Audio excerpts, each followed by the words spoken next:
what we try to do is get them to understand that it's not just like your PI and, the 5 other PIs and their sort of interpretation of the research you're doing. It's also like my interpretation as a researcher who's into science, and your mom's, and like, a bunch of people who live in Wisconsin who are, farmers, or who work in a factory, or who are teachers, or who, are religious people. And that is very hard because it requires, I think, the process by which most of our scientists kind of get to that space of becoming really good storytellers requires like a bit of personal growth and sort of pain on their end.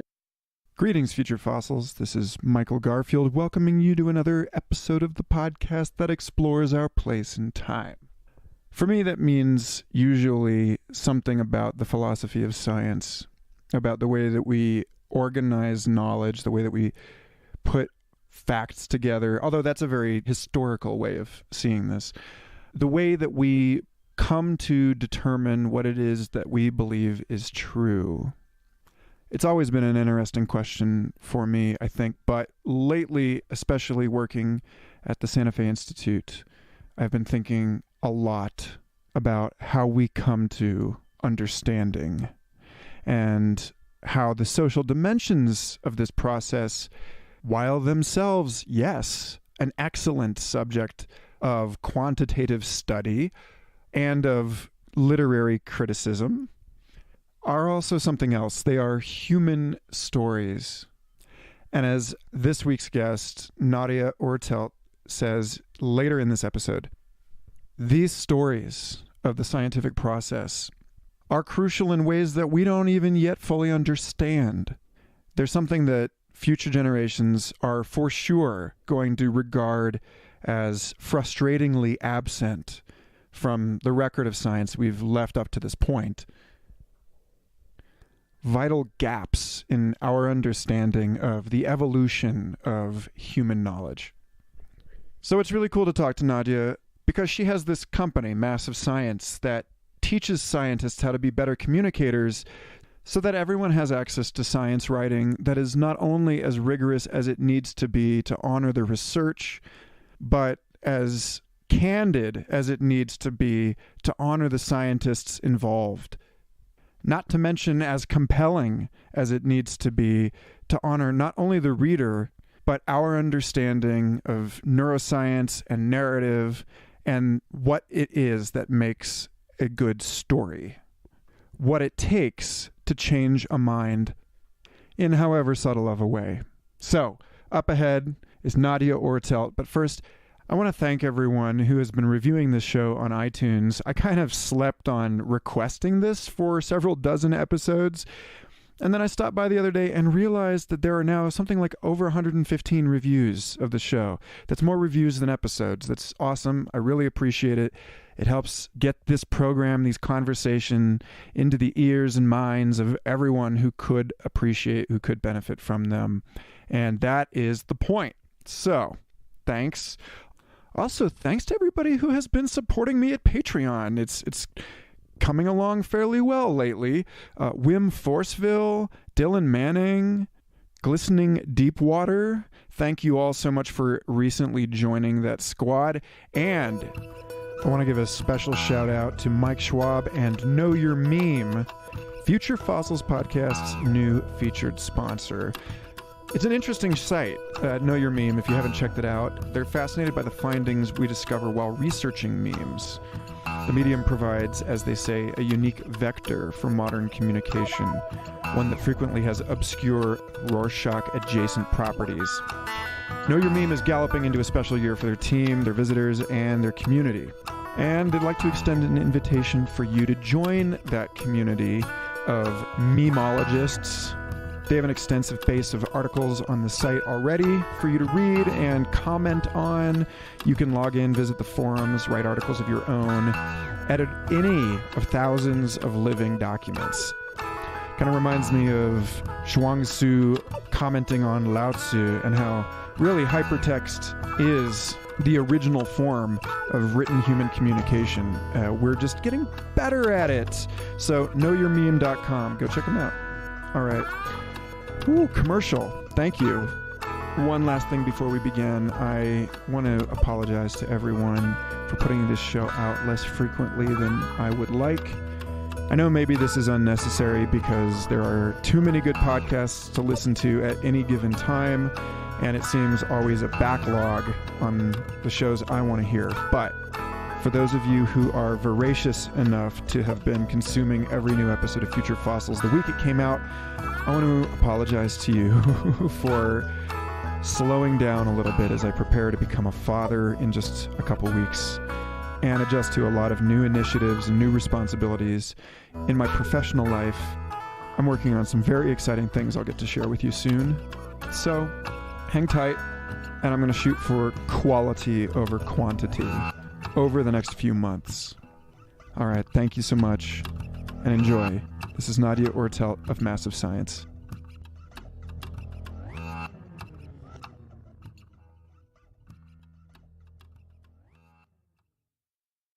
Nadja Oertelt, thank you so much for joining me on Future Fossils. Thanks so much for having me, Michael. I'm really excited to delve in with you to something.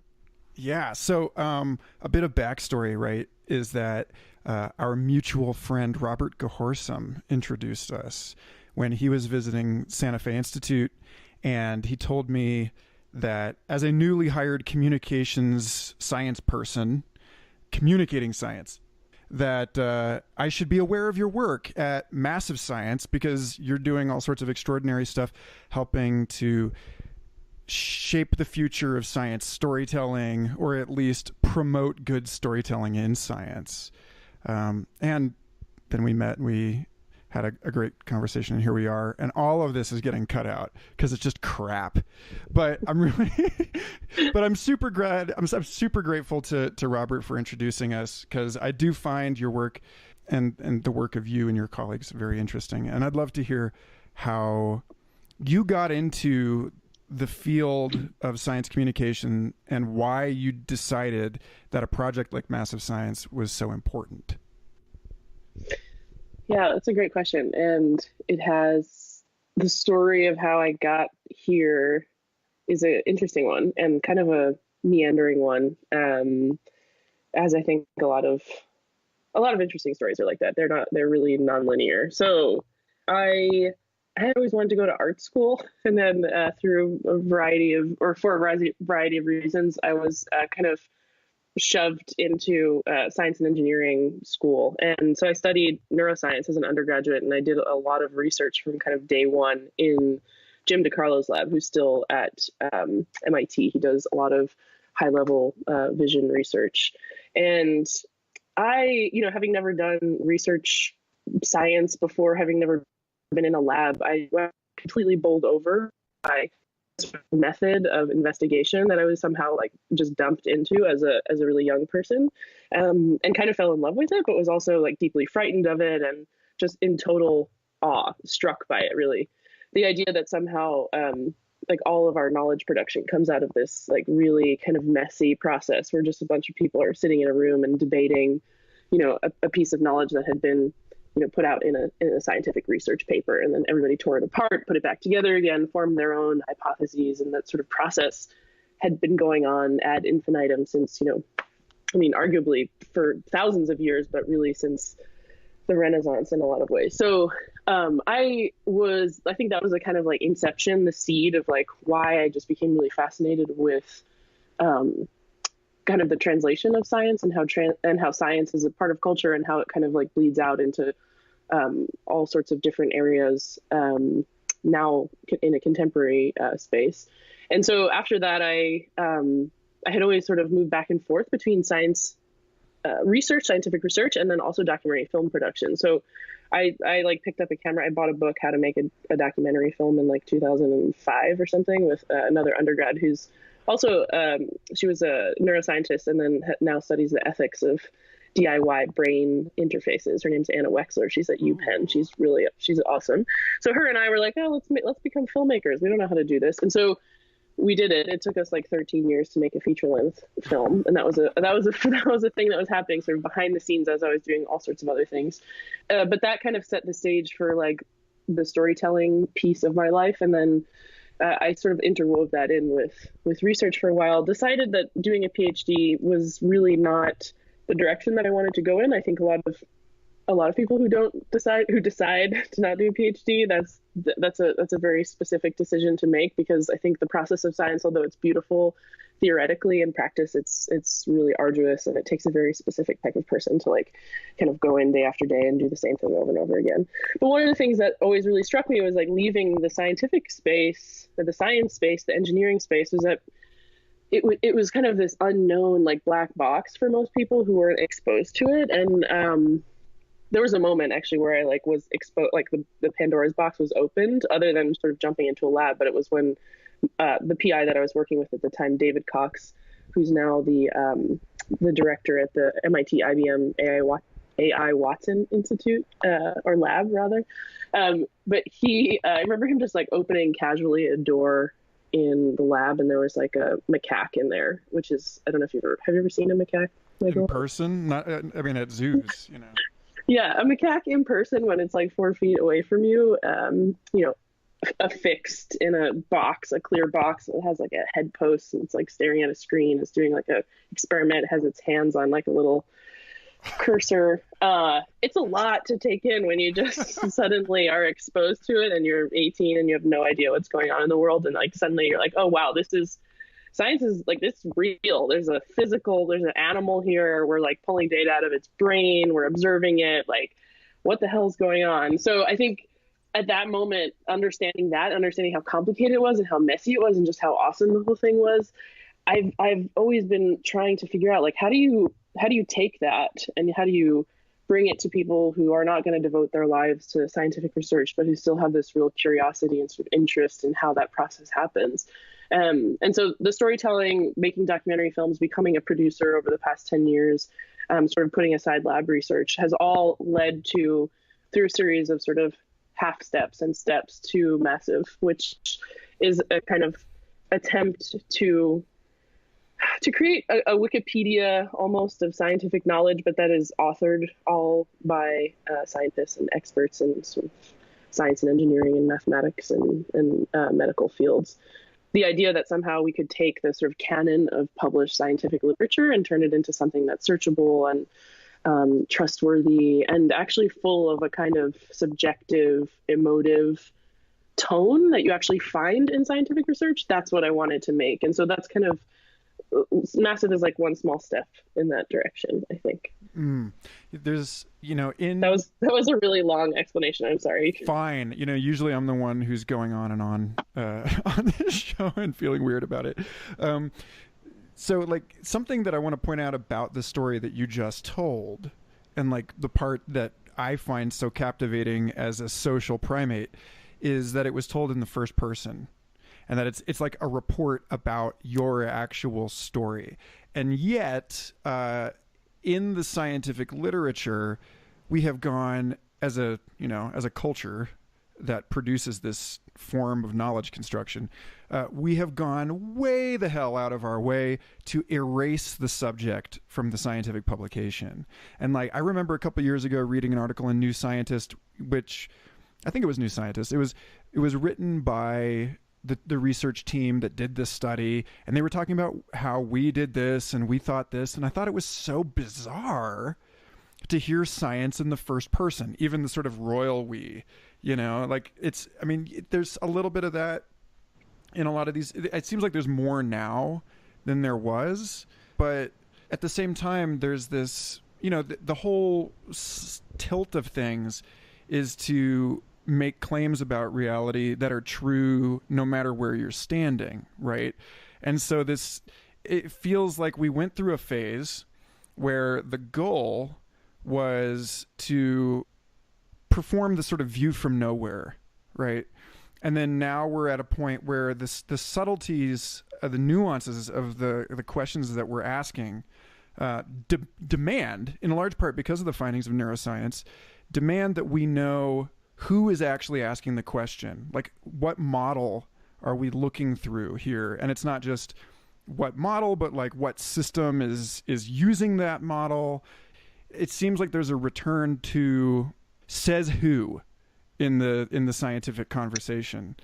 Yeah, I mean, if you think about like there's a requirement now for context and as part of that context, like some kind of subjective reality, like, and it's interesting that you use the word performance of objectivity. I think that's what you said, but I think there also needs to be a kind of a performance of subjectivity to a certain extent. I mean, all subjectivity is a performance, I think, but scientists in particular, yeah, in order to understand what question they're asking, what question they're really asking, I think especially for people who are not sort of steeped in the intricacies of some tiny subfield and the sort of like 10 people who've defined the like subcategorization of thought within that subfield, because those researchers know that, those PIs know like where everybody stands, but everybody else, especially in or I keep wanting to say intramural science, but like, interdisciplinary science, they need to know that context. And as you're saying, they need to understand who is performing that subjective science. Or like, my graduate advisor, Sean Hargens, co-authored this book, Integral Ecology, Uniting Multiple Perspectives on the Natural World. And in it, he makes this case for basically an intersection of the different schools of ecology with the different levels of psychological development, and points out how nature looks completely different to like a 2-year-old, a 5-year-old, a 10-year-old, a 20-year-old. Like that concept itself develops along with the subject. And so, by the time you're like 60 and capable of this like remarkable tolerance of paradox and ambiguity, and you're in like what Harvard developmental psychologists call the construct aware phase of ego development, where you realize that you are a story that you're telling, then that sort of boundary, the city wall between human civilization and nature disappears, at least conceptually. And so, the idea that you need to know where someone is stationed psychologically before you can even evaluate their claims, before you can even say like what kind of thing they're talking about, seems to be really critical. And that's something that I don't see being done in science practically at all. I mean, a lot of people would, I imagine, like most scientists would not agree with a lot of what we're saying here. I think the idea that context matters at all is like an abomination, to like, I mean, theoretically, maybe not for like a physicist, but I think in practice, most people disagree with that. And which I think is like, it's like self-affirming in some way. It's like, yeah, of course, if you feel that is not relevant, then you can sort of continue to ask questions that disregard the kind of context and the kind of subjectivity that's necessary to ask more complicated and more ambiguous and sort of softer questions.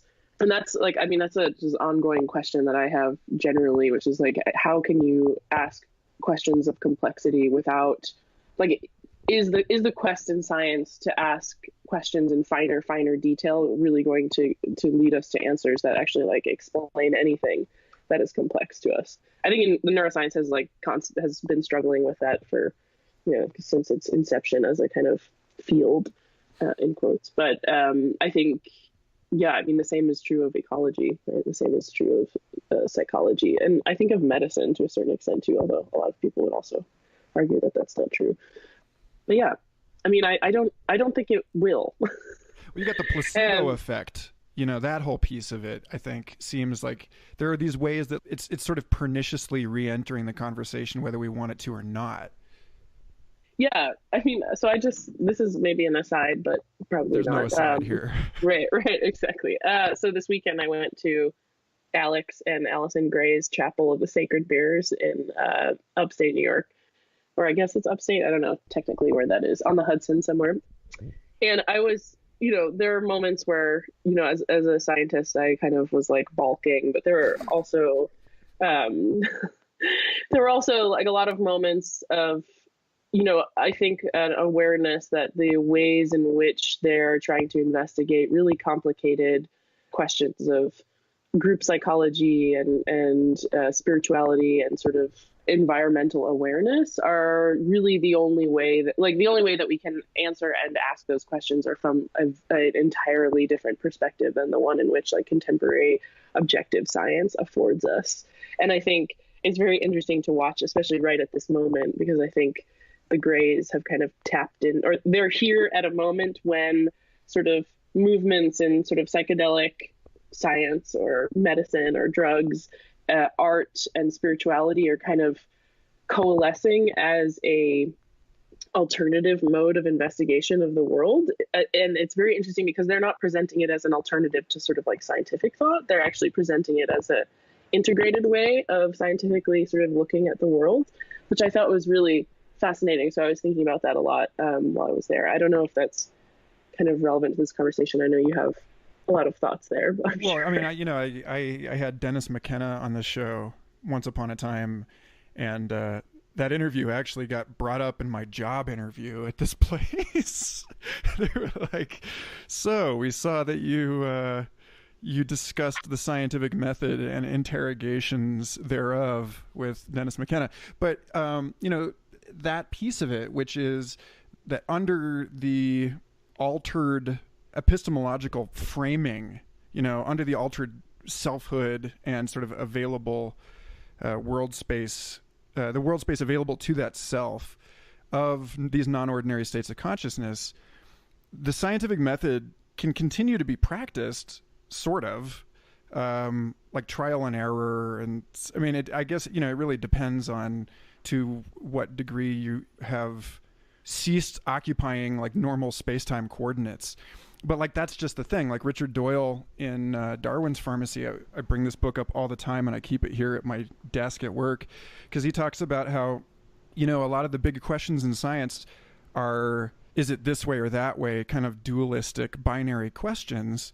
And operating from a space where we're not held to the conventional concepts of self and other, then the conventional ways of practicing science have to be radically reformulated. So my question is, and I don't know if I feel like you might have an answer here, is like, how do you start asking questions then? Or like, is even a question the wrong framework for some sort of like is there a kind of science that can happen? Or is that whole framework like out? Like when everything becomes a sort of subject, like, is that just the humanities? Like, are we just telling stories then? Is there some middle ground? Like, what does that look like? Because I think that's always been, or is it simply like there are many different ways of asking questions about the universe, and we'll have traditional science, and then we'll also have other sort of ways of investigating the world, and we'll always just have to sort of exist within this maelstrom of paradoxical answers to those questions in those different spaces. Or is there like an actual new kind of science that has to emerge as we start asking more complicated questions? Mm-hmm. I mean, I don't have an answer to that, but I are there people who are sort of trying to figure out what that kind of new framework could be? Yeah, well, I mean, Francisco Varela, who co-authored the theory of autopoiesis, like the sort of self-organizing cell, that its self-organizing process is a form of cognition.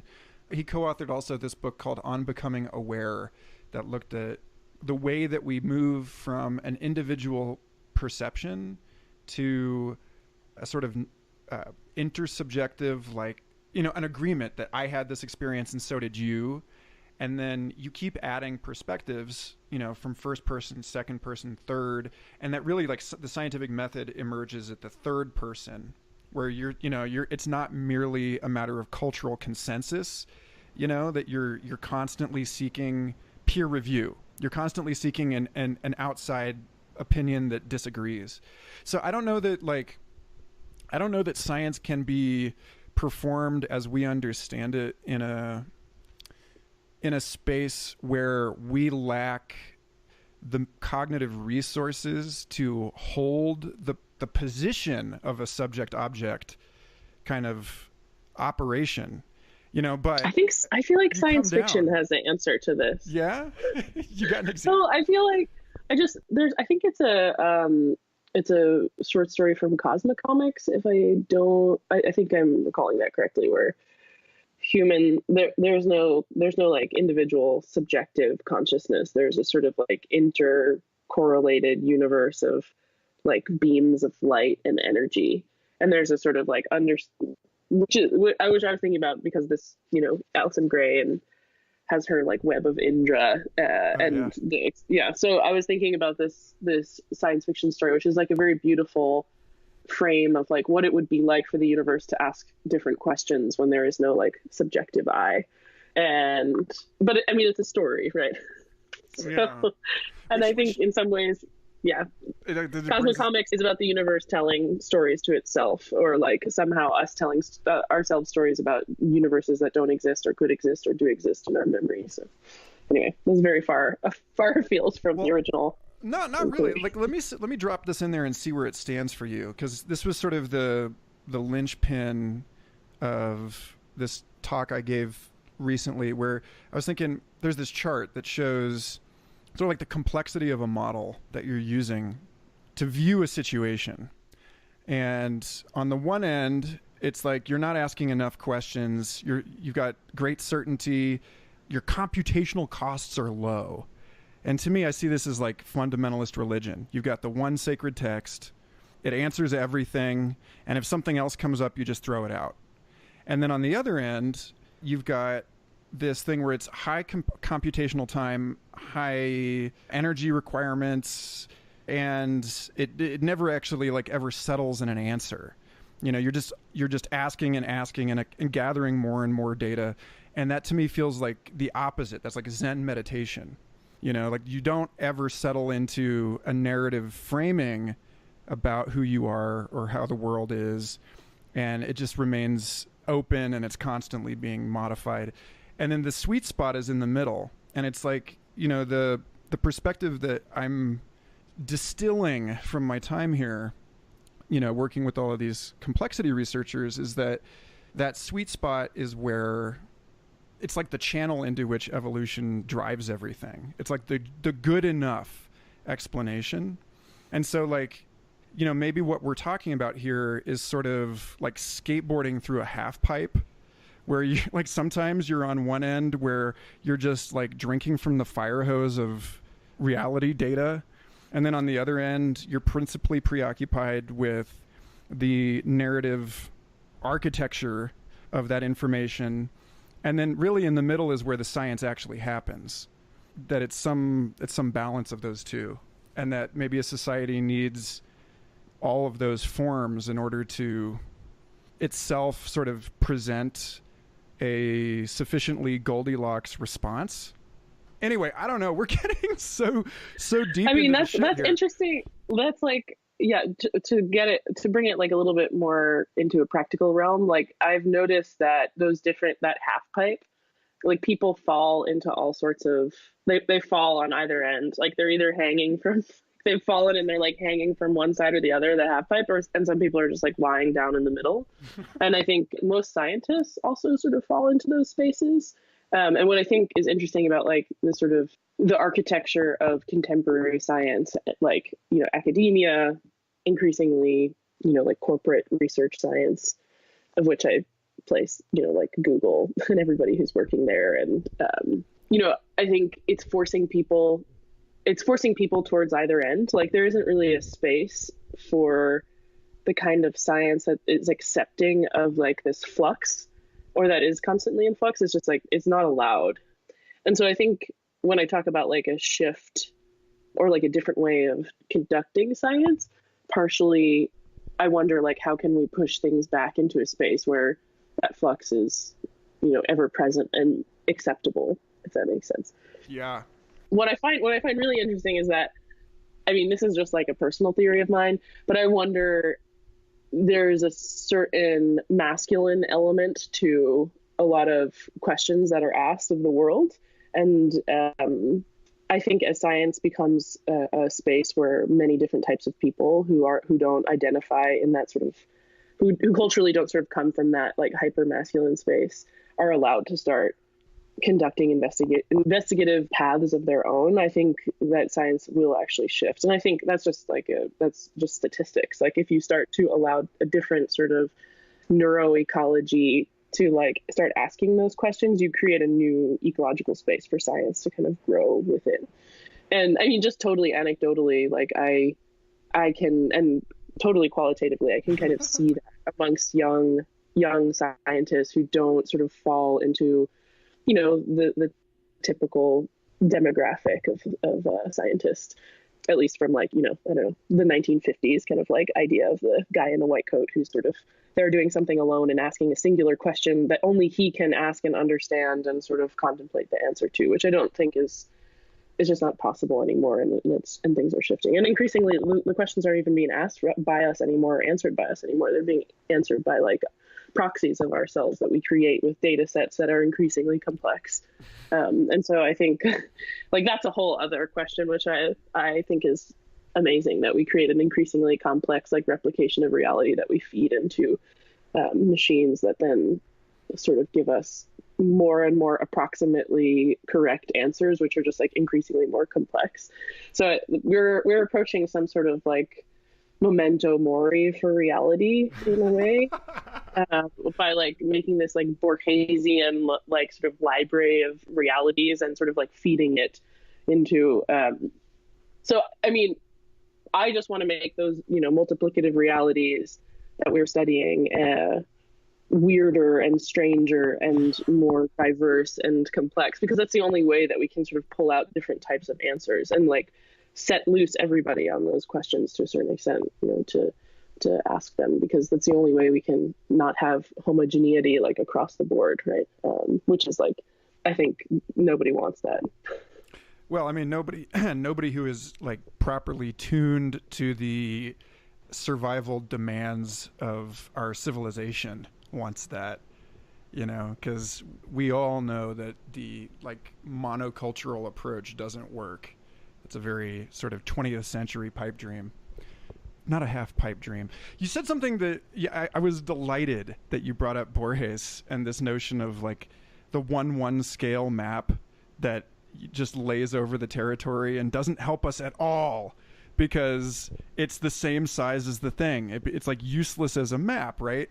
And I've been thinking a lot about that in terms of how much knowledge each person can hold. I had Hunter Motz on the show, and Hunter's somebody who thinks a lot about the knowledge crisis that we're going through when, you know, we're not only are we at a point where the common people, to use a totally abhorrent term, non-scientists have a trouble understanding the sort of specific lingo, but even the experts are having difficulty keeping up with the literature in their own field. It's not just a system level thing. It's like there's only so much information that fits in one person's brain. And like you were saying, you know, so many of the questions that we have are questions that require, you know, it requires multiple perspectives simply to even like frame the question right. And then we're getting the machines involved. And like I saw a presentation here where they were saying, you know, the more like the weird thing, I'm really curious to know what you think about machine learning in terms of the practice of science, because the brain science that's being done now in terms of this presentation I saw was on training machine learning algorithms to make sense of the raw data from medical imaging scanners. So like MRI or PET scanners, and they feed this. It doesn't look like the image that we ultimately see. It's rendered in this, what they call a K-space, and it just looks like this kind of abstract plot. It looks like a blurry star or something. And then they train the machines to correlate everything and generate a human readable image of the scanned anatomy. And the better that system does, the less we know how it does it. Like the better the machine learning algorithms get, the more mysterious and incomprehensible what's going on inside them is to human beings, because we're just setting evolution on these systems and letting them sort it out. It's not like we designed it to act this way. And so they're sending additional machine learning algorithms in to try and understand what's going on inside of those machine learning algorithms. And you can see where this story is headed. Like, it's an endless regression of ineffable black box insanity. We're at that point. Although, yeah, go ahead. I feel that like the black box discussion is a little bit of a distraction from the subjective human actor a little bit. Like, everybody is kind of like fixated on it, and I find it interesting too, because the idea that there's a sort of like unknown godlike entity, which is like, you know, figuring things out that we find inexplicable, and it is ineffable in some ways. I feel like it's like a mythological construct that in reality is like not really rooted. It allows us to sort of step away from this thing that we've built and say like, I have like very little responsibility, which I don't think is like, that is not really tethered to the reality of how a lot of machine learning works, because we have so much agency in creating these machines. And actually, I think I told you about this. I just came out of doing this really interesting kind of 3-week program at the School for Poetic Computation, which is this really awesome, really fantastic kind of workshop where we talk about these questions like constantly for hours and hours with people who are machine learning specialists, who are programmers and coders in sort of artistic spaces, scientific spaces, engineering spaces, you know, people who are working at Google who are doing their own artistic practice. And a lot of what I came away from those discussions about machine learning, or what I took away from that, was that actually we've created this set of mythologies. Especially the creators of a lot of machine learning kind of algorithms, or who are doing research in this space, because it is frightening what we're doing, but we don't want to take responsibility. Like we want to step away. And I think we have a responsibility to. And so, like, although those questions are interesting, like, you know, what is happening behind this black box? The reality is like the black box is not as big a problem as us as a black box. Why are we doing this?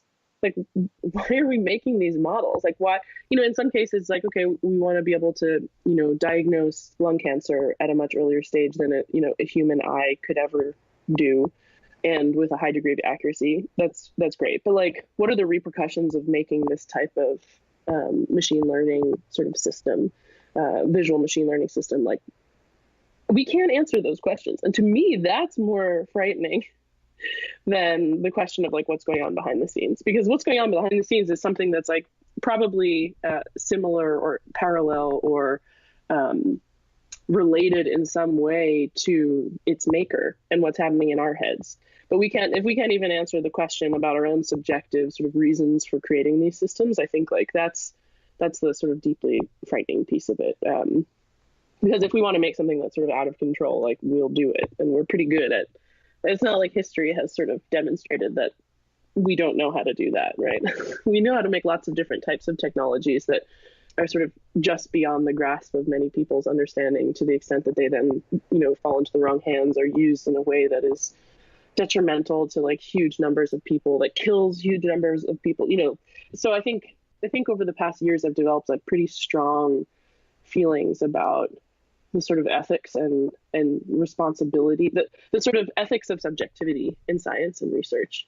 And like, I think that my mission, even with massive science, is to try to like wrench the conversation from like that space of, wow, like what's happening? Like, isn't that crazy? Is everything just gonna like rapidly drive towards the singularity and then we're all dead?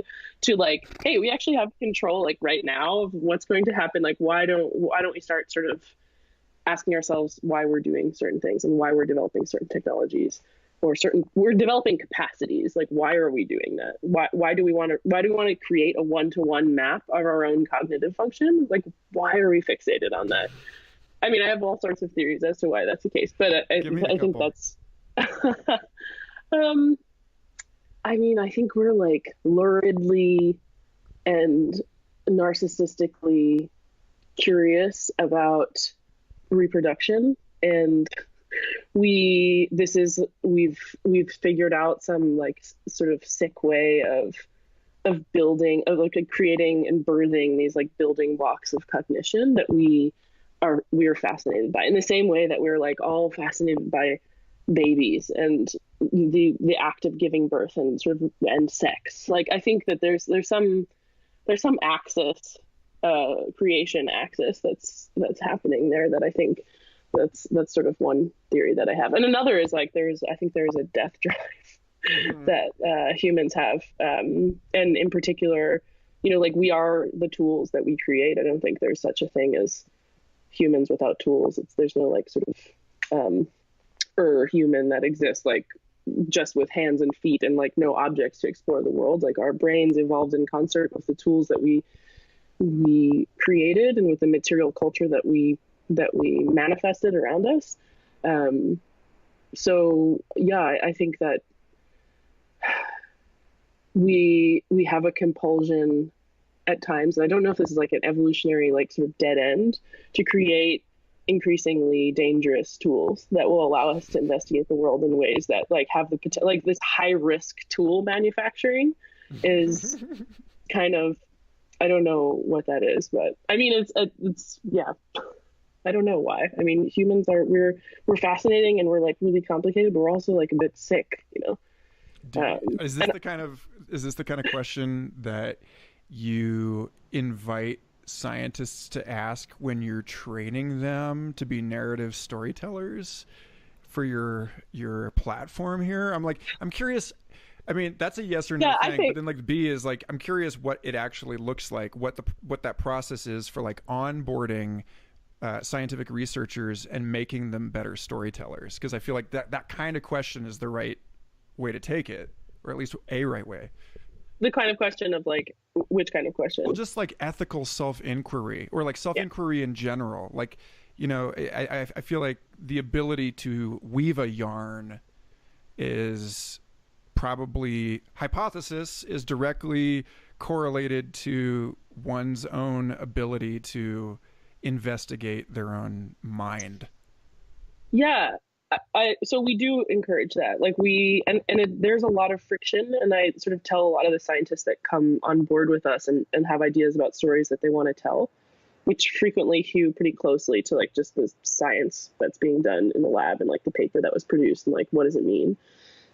I try to like, and our editors try, and our whole team tries in the process that we use to like wrench them away from that. And it's a little bit, it's a growth process. And in that growth process, there's friction and there's like pain, because for many researchers, like they've spent, 4 years, 10 years, whatever, 20 years being trained in this sort of objective storytelling method.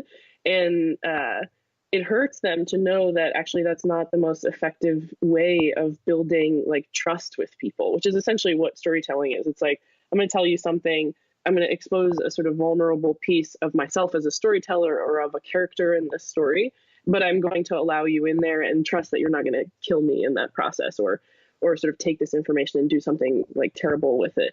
And that whole instinct, which I think we all naturally have, like, to tell a story that engages a person and builds trust, has been like beaten out of a lot of scientists because it's totally unacceptable. You'll never have a paper published. You won't even get through grad school. So like the basic training sort of removes that. And we're just trying to in a very small way, provide a pathway for those scientists to like start asking those questions. Like, why do I have this set of beliefs? Well, oh, maybe it's because the PI that I've been working with for 4 years is like, very, very dedicated to this one framework for understanding the research that we're doing. Most of them already understand that. I think what we try to do is get them to understand that it's not just like your PI and, the 5 other PIs and their sort of interpretation of the research you're doing. It's also like my interpretation as a researcher who's into science, and your mom's, and like, a bunch of people who live in Wisconsin who are, farmers, or who work in a factory, or who are teachers, or who, are religious people. And that is very hard because it really requires, I think the process by which most of our scientists kind of get to that space of becoming really good storytellers requires like a bit of personal growth and sort of pain on their end. And so I have to warn a lot of them before they come into the process that like it's not necessarily going to be easy, but what we try to do at Massive Science is to create this sort of like soft intermediary between the pain and vulnerability of the subjective self and storytelling in that way, where you're like, look, yeah, I'm a scientist and I work for a land grant university. We have a very particular viewpoint on, agricultural science. Or, I'm from the global south. Like, I have a very different idea about genetic engineering and its possible impact on like large populations of people, or, those types of questions. Those are also, not surprisingly, the most popular stories that we ever publish, because they expose the sort of subjectivity of science. They kind of expose the threads of that fabric that is like shimmery and beautiful and like looks like a reality when we look at it from the outside. But if you start to sort of like tear it apart, you can see that it's a construct, and you can see the reality behind it is a sort of like big mess, which is what a lot of science is, with a lot of people who are like really trying very hard to like create something, that's within there. And people love that. It's like, it's endearing to know that people are working so hard and they care so much about something that they're really willing to sacrifice a lot personally and professionally, and then also sacrifice the self. Like, I mean, I think that's the sort of core of what we're trying to do, which is very difficult. It's like this crystal, this like beautiful crystal. It's very fragile, where we're like, look, scientists are like very sensitive people. They've devoted their lives to a certain extent to sort of like investigating some question of varying degrees of complexity, and like if we expose too much of that to you, it will like break, because they're vulnerable and sensitive. But at the same so we have to mediate it, and I think for the most part it works. And I think we're constantly trying to figure out like what are better ways of like bringing up that friction without destroying our audience's trust in our ability to like tell a truthful story, or one that hews as closely to the truth as possible, but also a subjective one that is like interesting and engaging. And the same questions apply for our scientists who are writing for us. But I don't know. I also, there's like some weird sea change that's happening, and this is kind of like an aside, but I think younger scientists that we work with who are earlier at an earlier stage of their career are approaching these kinds of questions like in a different way, which like they're more, and I think maybe this is like one of the great boons of social media and the way in which like younger people engage with the internet and with the subjective self. Like they have many subjective selves because they have like many different faces. They're like that multi-headed, like I forget what that mythical. Giannis. Yes, yeah, it's Giannis, but it's also the one with the 4 faces. It's like every different face. The one from Chapel of Sacred Mirrors that Alex is always painting. Yeah. But they're used to doing that, and so there's a sort of like flexibility and like really interesting plasticity around like creating those different subjective like narratives, and there's like an ease at which people like move between those subjectivities or perceived subjectivities or subjective selves. And so I think like, yeah, obviously things, we have no control over the way in which people are changing, but there is like something that's happening there that I think is fascinating. Like younger scientists just have a different way of thinking about the science that they do, and like their own space, their own agency in that space. So anyway, sorry, there was a very long-winded, like rambling answer to a question that I can't even remember anymore. Olay. That's what we're all about here. First of all, I think that your point on this being sort of a product or consequence of social media is really astute, because I remember a few years ago reading this essay by Nathan Jurgensen, who went on to be the social media scholar, like the media theorist or whatever they called him at Snapchat. And it was him and this guy, PJ Ray, writing an essay called The Fan Dance about exactly what you're talking about, the performance of sort of multiple selves online. And, Jurgensen's been an interesting dude theoretically in a couple ways. One is he rejects the idea of a digital dualism, that our lives online are somehow like ontologically distinct, that it's like a different class of reality from everything else. And in that sense, he's counter-critiqued people who have a problem with the way that young people are constantly taking pictures and sharing their experiences, because he says like they're not being present with their friends, they're being present with their friends, you just don't see them because their friends are somewhere else. You know, that this, in some way, this is exactly the same kind of cultural activity that's always been going on. But then he says on top of that, because of the way that the affordances of these new media create an environment in which each of us is moving through different social spaces, sometimes overlapping, sometimes non-overlapping, that it's not that there really is like the end of privacy. And like, so even in these things that we've come to think of as sort of these panopticon surveillance deals, younger, savvier people than myself are hacking through these spaces in ways where what we're doing unintentionally, unconsciously, they're doing intentionally. Yeah, I mean, one of the words that I think maybe connects like this conversation about social media and also our conversations about machine learning and also what we're doing at Massive is and also a lot of what we talked about at the School for Poetic Computation, which has really stuck with me, is this idea of care. And like, what does it mean to sort of create a system where care is integrated into that system, care for both other people, for society, for a community? Because I think the reality is like, that is actually something that most people strive for. You know, they're striving for that regardless of the systems that have been put in place to sort of strip that from them, which is why, like, even though we have this sort of, centuries old practice of science that sort of like strips away the idea that a scientist actually cares about their work and is invested in it and has a sort of subjective experience of themselves as an actor, like they're still coming to us because they want to sort of relearn how to do that in a way that allows them, because they care about people, they care about the science, they care. And they realize that expressing that care is important to sort of build bridges between people. And I think, in the same way, like young people, really when it comes down to it, they care about, and everybody cares about connecting with other people. Like loneliness is a sort of like opposite of care in some universe, right? Like, and people are driving, they will constantly drive away from loneliness, which is like it's an evolutionary drive. I think I'm not one to generally use like sort of evolutionary explanations for behavior, but I do think, yeah, I know that's the one time I'll ever do that. Bad science narrativization. I do think that most people need to feel cared for, and they need to feel that they can express care. And I think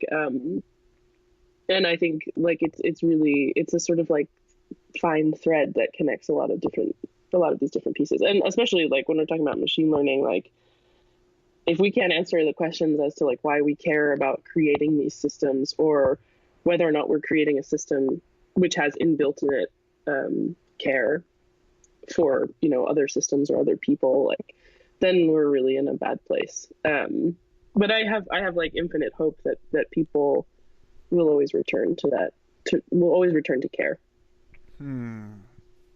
That's a beautiful thing.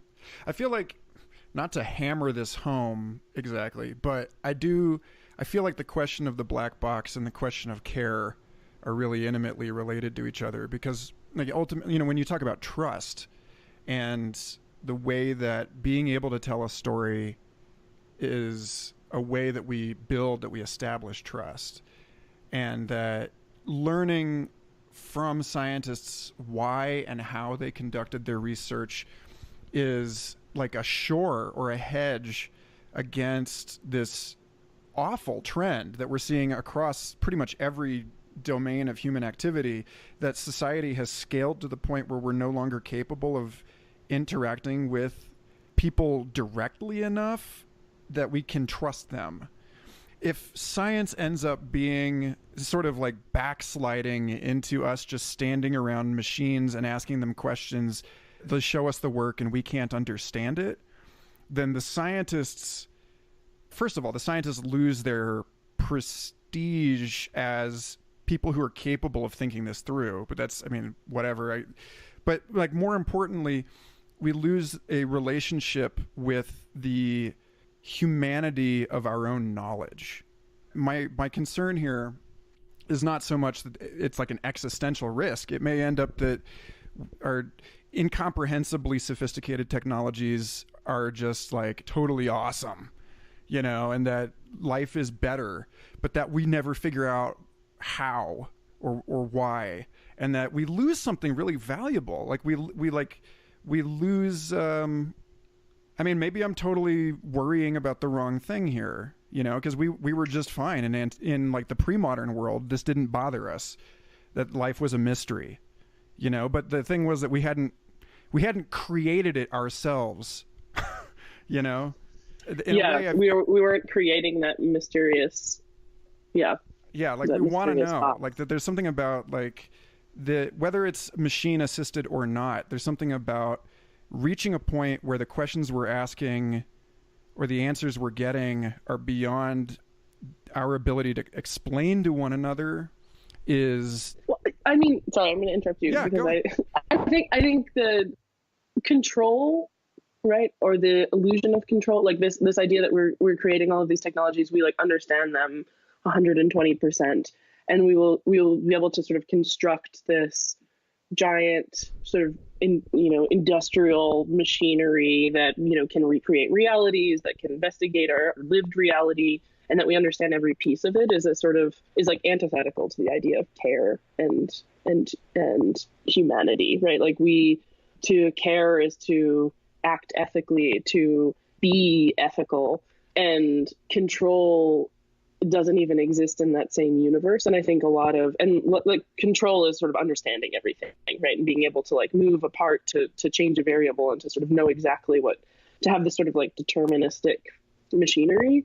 And so maybe like transcendence happens when we finally just start creating technology that it replicates reality in as much as like we don't understand it.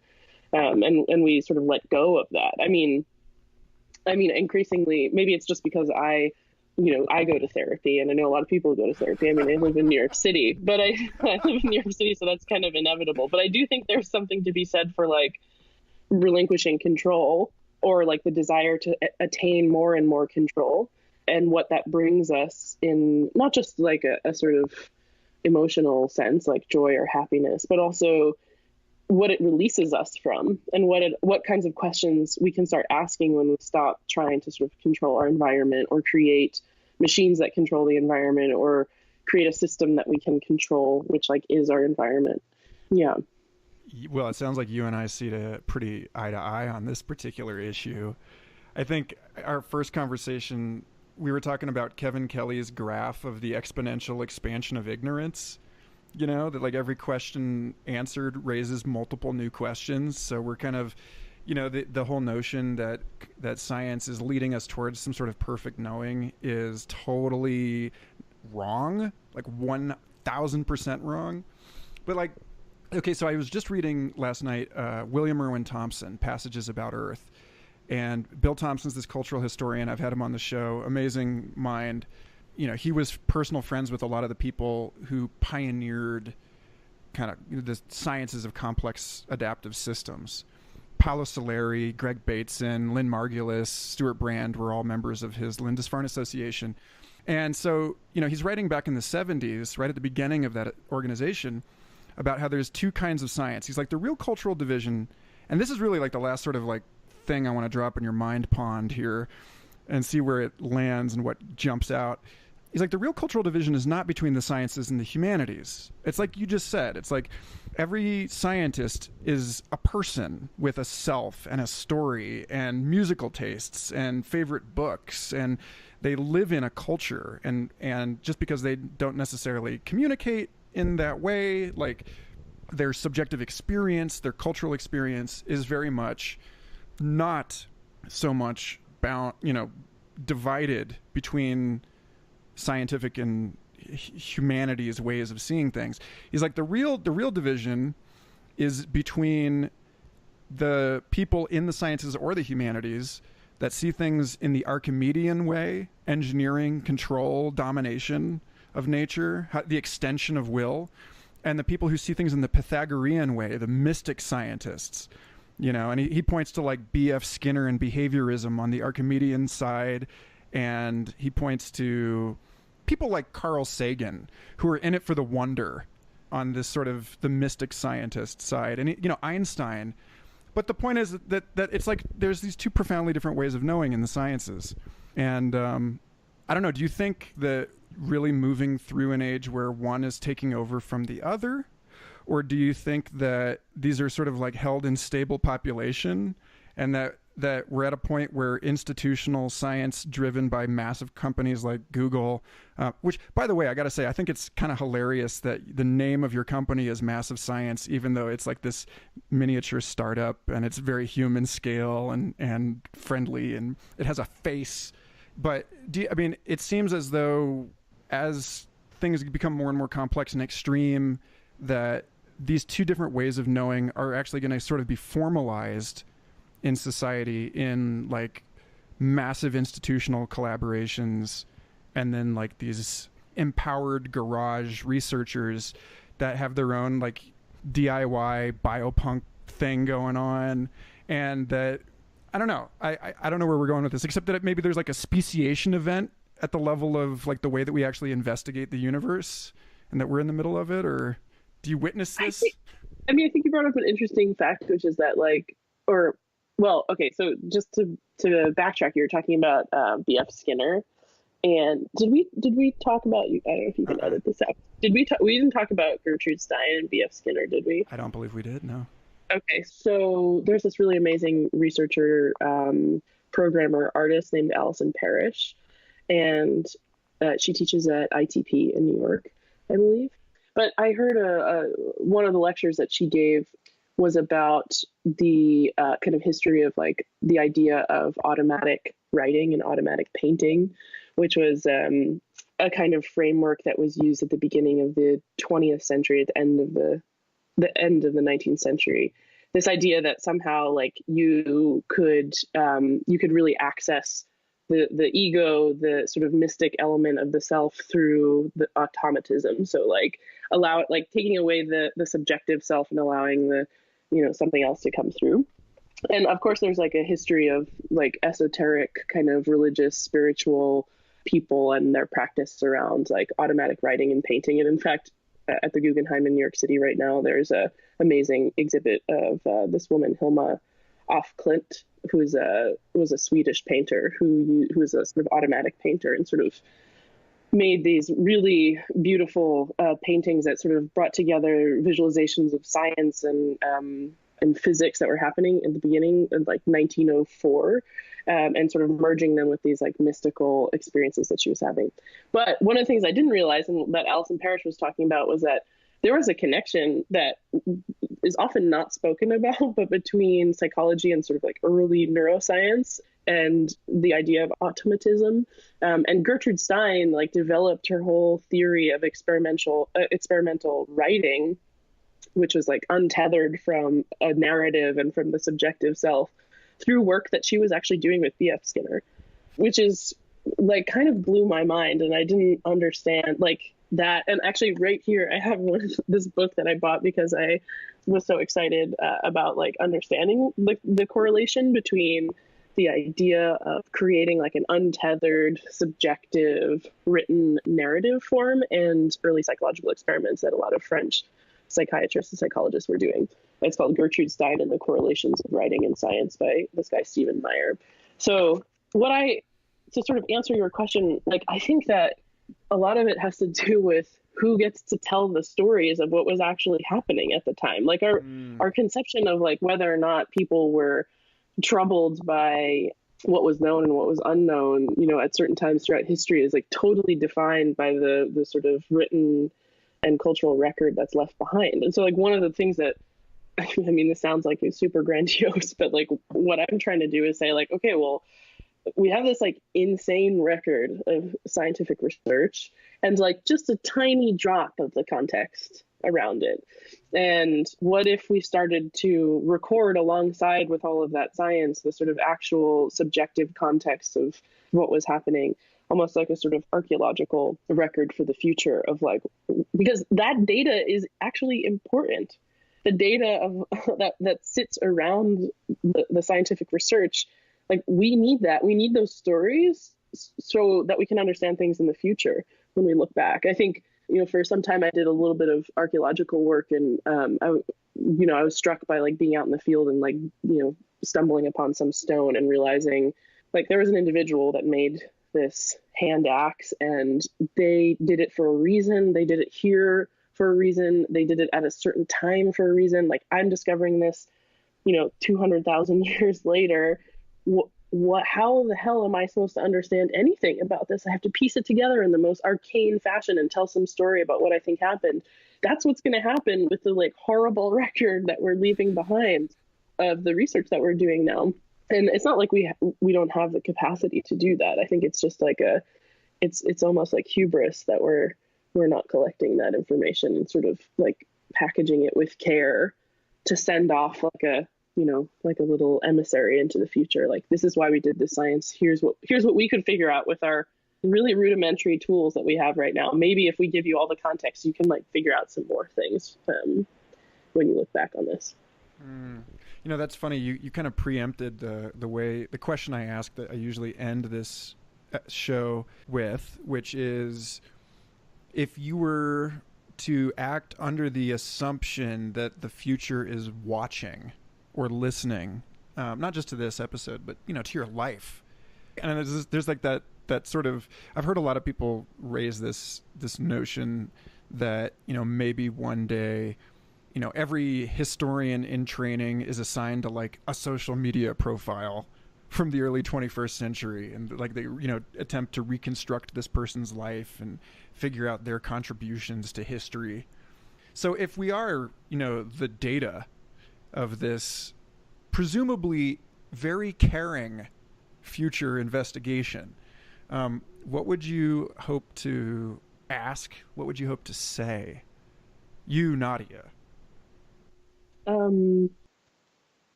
I hope that people in the future look back on you talking about me, or are you talking about all of science? What do I hope they look back on us, humans, at this point in time in 2019? However you want to slice it. So I hope that the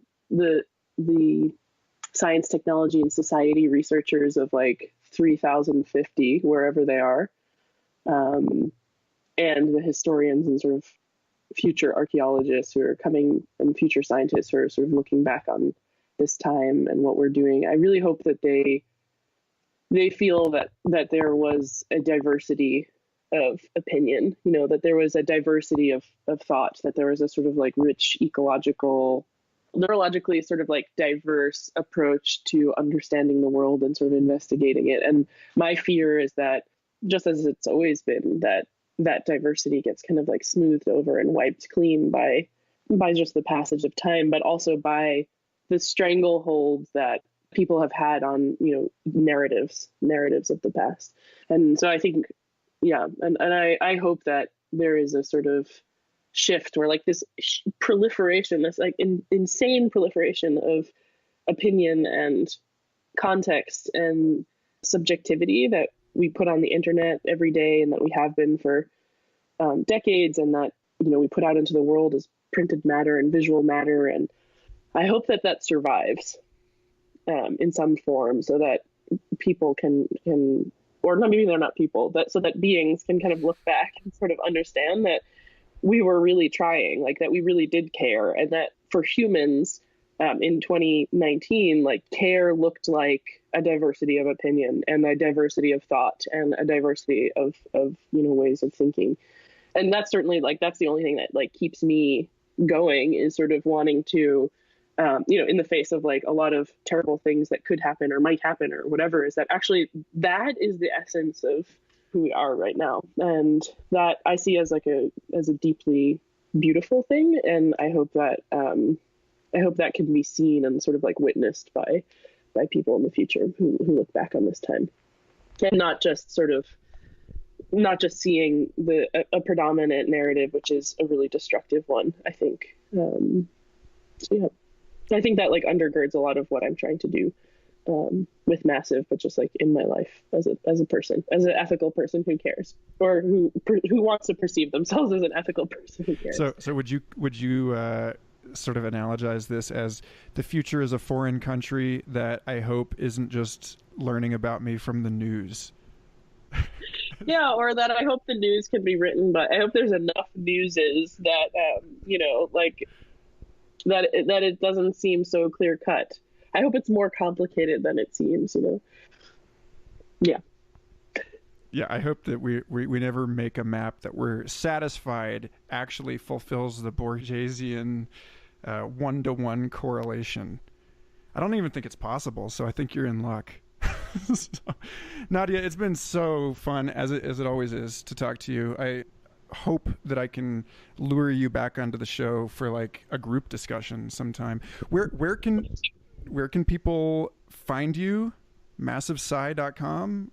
Yeah, give us the whole rundown. Yeah, so if you want to read more science translated by scientists, you can go to MassivePsi.com, and you can find us on all the different multitudinous platforms out there if you just Google MassivePsi. And then you can find me. I exist in a lot of different forms, but if you want to talk to me, you can send me an email at Nadja@MassivePsi.com.